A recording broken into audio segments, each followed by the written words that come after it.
నమస్తే SR7 TV news కి స్వాగతం. తెగుళ్లను తట్టుకునే రకాలను రైతులు సాగు చేసుకోవాలి. రైతులు విత్తన శుద్ధి తప్పనిసరిగా పాటించాలి. జిల్లా రైతు శిక్షణ కేంద్రం ఇన్ఛార్జ్ అసిస్టెంట్ డైరెక్టర్ రామకృష్ణరాజు అన్నారు. అన్నమయ్య జిల్లా రామాపురం మండలం రైతు సేవా కేంద్రంలో ప్రధానమంత్రి రాష్ట్రీయ కృషి వికాస్ యోజనలో భాగంగా రైతులకు శిక్షణా కార్యక్రమం నిర్వహించారు.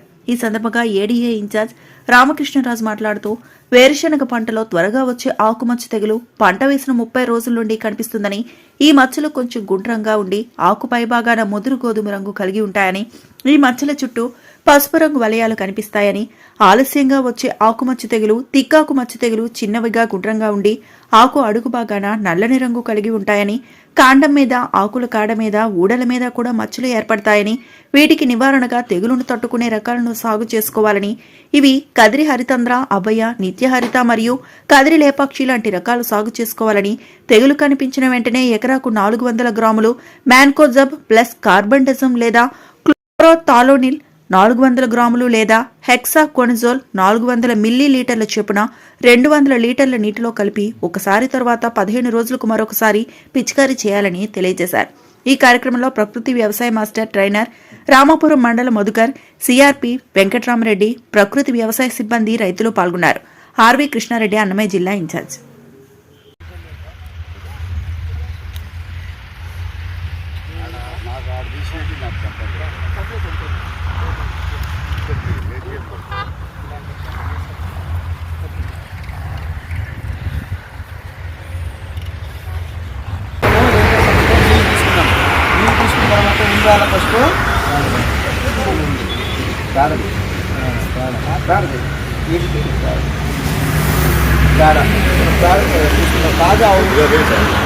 తాజా నాటావు పేడ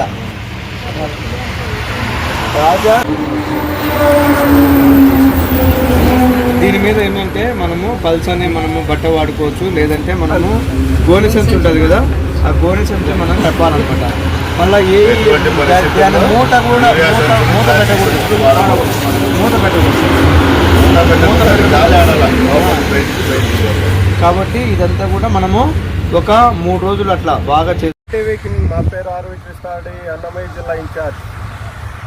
మరి ఈరోజు రైతుల యొక్క పరిస్థితి చాలా దారుణంగా ఉండేటువంటి పరిస్థితి. మరి దాదాపుగా రాయలసీమ జిల్లాలో కరువు పరిస్థితులు, సక్రమంగా వర్షాలు లేక సాగునీటితో చాలా ఇబ్బంది పడేటువంటి పరిస్థితి. మరి ఇలాంటి తరుణంలో మరి రైతులు ఉండేటువంటి సాగునీటిని ఏ విధంగా సద్వినియోగం చేసుకోవాలి, ఆ నీటికి తగినట్లుగా ఎలాంటి పంటలు వేసుకోవాలి, ఏ కాలంలో ఏ పంట వేసుకోవాలి, మరి ఆ పంటలలో వచ్చేటువంటి తెగుళ్ళు ఏంటి, ఆ తెగుళ్ళ నివారణగా ఏ మందులు వాడాలి, అలాగే ఏ ఎరువులు వాడితే భూమి సారవంతంగా ఉంటుంది, అలాగే రైతు వ్యవసాయంలో తీసుకోవాల్సినటువంటి మెలకువలు ముఖ్యమైనటువంటివి. మరి పంట పెట్టుబడి ఖర్చు తగ్గాలి, దిగుబడులు పెరగాలి అంటే మరి దీనికి పరిష్కారంగా మరి వ్యవసాయ శాఖ అనేటువంటిది ఒక ముఖ్యమైన పాత్ర పోషిస్తుంది. వ్యవసాయ శాఖ అధికారులందరూ కూడా ఈరోజు రైతాంగాన్ని ముందుకు తీసుకుపోవడం కోసం మన రాష్ట్ర ప్రభుత్వం అయితేనేమి, కేంద్ర ప్రభుత్వం అయితేనేమి ఎంతగానో ప్రోత్సహిస్తూ ఉంది. మరి అలాంటి కార్యక్రమాల్లో భాగంగా ఈరోజు రైతు శిక్షణా కేంద్రం అన్నమయ్య జిల్లా నుంచి మన అగ్రికల్చర్ అధికారి గారు మరి క్షేత్రస్థాయిలో సందర్శిస్తూ ఈరోజు రైతులందరికీ కూడా మరి పంటలపైన సూచనలు ఇస్తూ, సలహాలు ఇస్తూ, మరి అలాగే ప్రకృతి వ్యవసాయ సిబ్బందితో కూడా ఈసారి ఇప్పుడు మన పంట పొలాలన్నీ కూడా సందర్శించడం జరిగింది. మరి రైతు శిక్షణ కేంద్రం నుంచి వచ్చిన మన వ్యవసాయ శాఖ అధికారి రామకృష్ణరాజు గారు మరి ఈరోజు ప్రకృతి వ్యవసాయ సిబ్బందికి ఇచ్చినటువంటి సూచనలు ఏంటి, సలహాలు ఏంటి, మరి రైతులు ఏ విధంగా ప్రోత్సహిస్తున్నారు రైతులను అనేది మనం సమాచారం తీసుకున్నాం. నమస్తే సార్. నమస్తే అండి. మరి మీరు ఎంతగానో రైతులను అభివృద్ధి చేయాలి, మన రైతాంగాన్ని ముందుకు తీసుకెళ్ళాలి అనేటువంటి సంకల్పంతో ఎన్నో విధాలుగా విభాగాల్లో కూడా పనిచేస్తూ మరి గతంలో కూడా ప్రకృతి వ్యవసాయంలో కూడా మీరు DPMగా పనిచేసి సేవలు అందించడం జరిగింది. మరి ఈరోజు కూడా రైతు శిక్షణా కేంద్రం నుంచి మీరు ఈరోజు కూడా రావడం జరిగింది మా అన్నమయ్య జిల్లా రామాపురం మండలానికి.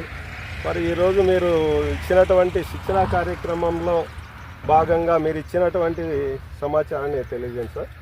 ముఖ్యంగా ఏంటంటే ఈరోజు ఈనాడు పేపర్లో మనకు మెయిన్ పేపర్లోనే వచ్చింది, మనం తినే అన్నము, తాగే నీళ్లు, తాగే పాలు, తర్వాత తినే చేపలు, గుడ్లు ఏదైనా కూడా ఎక్కువగా అంతా యూరియాని అని చెప్పేసి ఒక పెద్ద కాలం రావడం జరిగింది.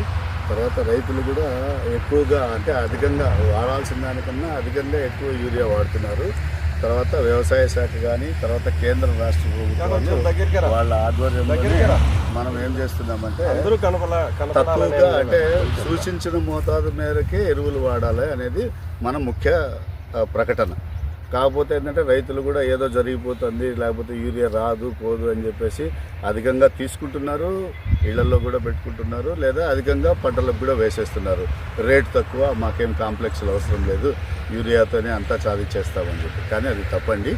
దాన్ని అంటే రైతులకు మోటివేట్ చేయడానికి ప్లస్ సూచించిన మేరకే ఎరువులు వాడాలనేది మన సూచన. వ్యవసాయ శాఖ కూడా అదే చెప్తున్నారు, కేంద్ర రాష్ట్ర ప్రభుత్వాలు కూడా అదే చెప్తున్నారు. కాబట్టి రైతులందరికీ కూడా ఏంటంటే తక్కువగా ఎరువులు వాడాలి, సూచించిన మేరకు వాడాలి.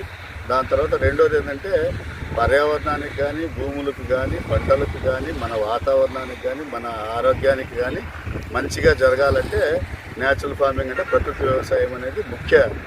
మన కేంద్ర రాష్ట్రం కూడా, కేంద్రము రాష్ట్రము రెండు కూడా బాగా అధిక శాతం సూచిస్తున్నారు ప్రకృతి వ్యవసాయం చేయమని.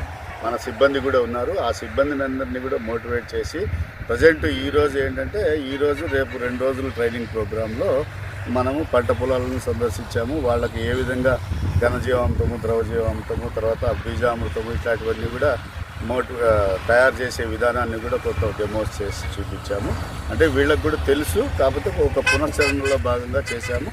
దీన్ని వీళ్ళు ఇన్డెప్త్గా రైతులకు తీసుకువెళ్ళి మనము అంటే సేంద్రియ ఎరువులే వాడాలి, రసాయనిక ఎరువులు వద్దు, ఇదే ముద్దు అనేటట్టుగా సేంద్రియాన్ని ఎక్కువ శాతం అంటే వాళ్ళకుండే విస్తీర్ణంలో మొత్తంగా చేయకపోయినా ప్రస్తుతానికి 1 ఎకరా 2 ఎకరాలు తీసుకొని చేసుకుంటూ ముందుకు వెళ్ళాలని చెప్పేసి సూచిస్తున్నాము. తర్వాత ఇట్లాంటి ట్రైనింగ్ ప్రోగ్రామ్స్ మన అన్నమయ్య జిల్లాలో మొత్తంలో కూడా నిన్న కూడా మదనపల్లి జరిగింది, ఈరోజు రామాపురం జరిగింది, రేపు మన్నాడు మళ్ళీ గాలివీడు మండలము, తర్వాత మిగతా వాయలపాడు కానీ అంటే మొత్తం జిల్లా అంతా కూడా చేయాలని చెప్పి